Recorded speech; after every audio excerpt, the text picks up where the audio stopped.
Tara,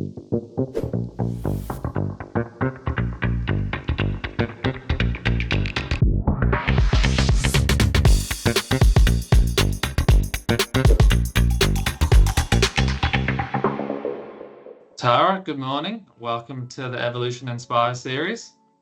Thanks for having me. That's all right. And in terms of yourself, obviously, I've got an introduction at the start of this call, which will go into a bit more about myself. But just for people who don't know who you are, just a little 30-second summary of obviously your career, what you've done, and yourself. So my name's Tara. I currently work at MYOB. I am the Security Engagement Manager, but I've had a very eclectic career leading up to this. I started my tech career as a business analyst in an AppSec team. I was then promoted to running the team as AppSec lead. Then we had a bit of a restructure and moved into security engineering lead, and now here I find myself. But before all that, I've been in marketing and politics, so I've had quite a diverse career. Yeah. What do you think's the biggest difference you found, obviously, working in multiple careers? Is there any similarities to tech at all? You know, it's really funny because when I moved from marketing to AppSec, I had a creative director at the time who was, a bit perplexed as to why I was making this, what seemed like a very odd step at the time. I think it still feels a little bit odd if I reflect upon it. And he was like, look, are you going to be creatively fulfilled in this role? And I thought, bugger you, maybe I will. And I've come to find this career that is quite creative. Like you're always connecting, random dots and trying to think, in very different ways every day. So it is a very creative career. And I think that's the thread that's followed me along in my journey. Yeah. And is there anything in particular of security that you love or enjoy? In security? Yeah. I think for me, it is that it keeps you on your toes a lot. You never know what you're going to get. Like, yeah, you've got your main projects you're rolling out, but there's, it's always something that sideswipes you, like, AI's just arrived and, oh my God, who's doing what with phishing and whatnot. So it is good that it's ever changing and makes you think in very different ways all the time. Yeah. And you've touched on obviously your career trajectory starting in marketing and graphic design, obviously going into security. I know you've had a bit of a diverse background and you've jumped through different hurdles. What's one piece of career advice that you wish someone had given you, when you were starting at your security role? You know what? I think a lot of people gave me a lot of advice that I'm glad I didn't listen to. I think a lot of people at the time when I moved from marketing to security, a lot of people were like, you're mad, like you are not going to be able to do this, you're not technical, you're not an engineer. And, you've also got that little self-sabotaging voice. But I think for me, I'm glad I didn't listen to it. I'm glad I just threw it all to the wind and said, bugger it, let's try. I know that doesn't answer your question. What advice did I not listen to? But I also had a couple of incredible champions as well who were like, get on this, do this. This is amazing. Yvonne, a really good friend of mine, she was a business analyst at MYOB at the time. It's like, you're already doing what you're doing in marketing. You're just going to be bringing those skills to security. The only thing you're going to have to learn is the technical side. So really it was, the best advice I got was to have faith in the end. And for anyone obviously listening, wanting to make the transition from something non-technical to more, technically centric, is there any advice you to give them into how to learn skills or leverage, their initial abilities?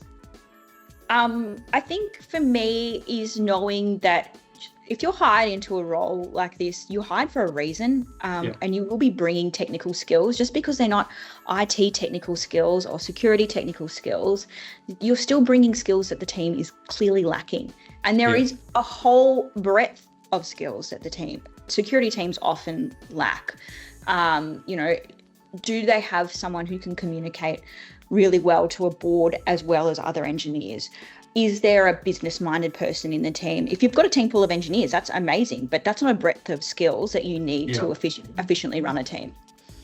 And in terms of running a team and building a team, is there any common challenges that you've faced that you've overcome?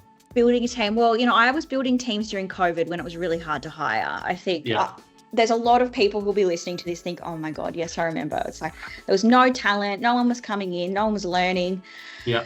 and being grown into a space. It was just chaos. For me, I guess because I came in as a non-technical person into a security team, I was very open already to thinking outside of the box with hiring.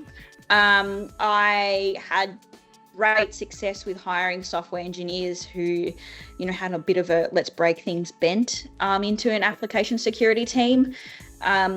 We needed strong coding skills, software engineering skills in the team to build tools at the time. So I just grabbed those skills and then taught security on top of it. So, I think a great way to run a team is to seriously sit down and think, what am I missing? What holes do I need to plug with a departure, or maybe you're really lucky and get another head count, is to think what do I need, and not, be so bogged down by job titles. Who cares? A job title means almost nothing in the scheme of things these days. So then you can, take the skills that you need, and then if you need to build, around that, that's fine. Yeah, and just to touch on one of the points you made, you had hired through COVID. I know that obviously you made your career transition prior to COVID, then COVID happened, and then we've now got what is now post-COVID, or essentially most people have gladly forgotten what COVID was. How did that change your role or your learning adaptation in security? Because I'm sure there was lots of a different adoption of technologies and tools or services and remote working. Did that change how you had to approach your role or, your growth trajectory to where you are now? Yes, definitely. I know this might be a sin to a lot of people, but I'm very much an in-person person. I love going into I love hybrid, but I think when we were fully remote, I as a person really struggled to not only show up in my normal way to work every day. It took me a long time to adjust to the new normal, I suppose.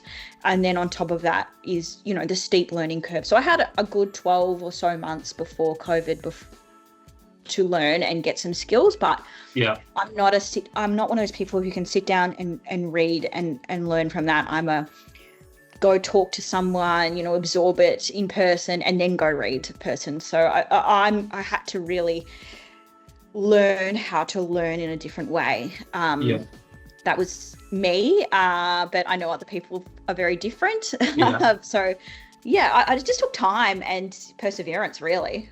And I know that obviously for the most part it had a pretty negative impact on the world, but from a career point of view, do you think you learned some valuable lessons from working in security whilst COVID was a thing, or is it a time that you'd probably just rather forget? I'd rather forget. No, there's obviously lessons. Like you learn. I am a big fan of people and their thinking and their motivations and their behaviors and their ways of being. I love people. I love the idiosyncrasies of individuals. It's fabulous, and it just was another portal into learning about how people live and go about life and learn and whatnot. So there's always learnings.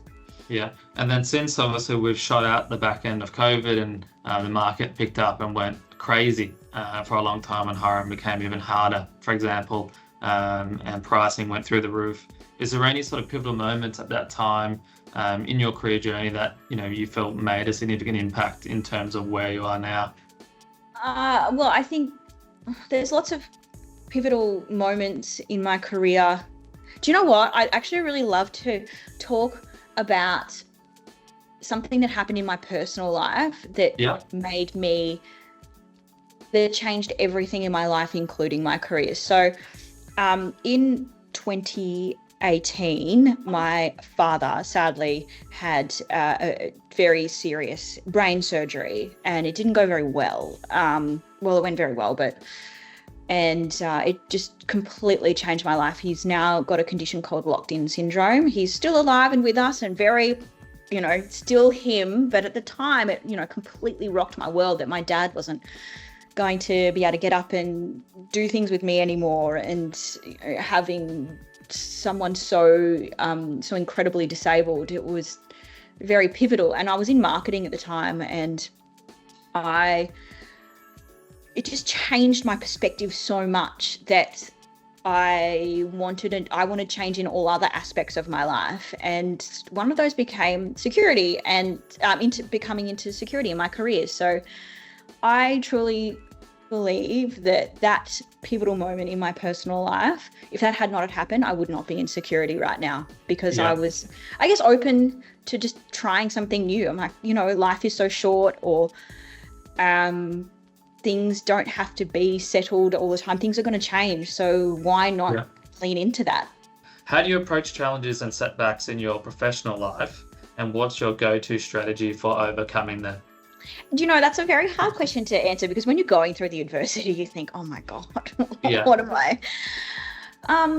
For me, take the time to learn, and take the time to mourn whatever you're going through. Like, that's okay. You're allowed to feel pretty crappy about whatever's happening. And it doesn't have to be something as significant as your father having brain surgery. It could be, I don't know, your child breaking a leg playing on a monkey bar or something, that, you have to then have a change of perspective in your life. I think the best thing you can do is grow. And so after you've had your time of mourning, or running around the house smashing things, whatever you need to do, make sure that you do take that step back and think, okay, how can I grow from this? What have I learned? For me, it's always how can I grow from this, or what can I take away from it? Life is always going to throw adversity at you. It's never going to be easy. I think the people that deal with it the best are the ones that are able to have their time, be annoyed or sad or whatever you need, and then be like, right, where to from here? How can I grow? How can I learn?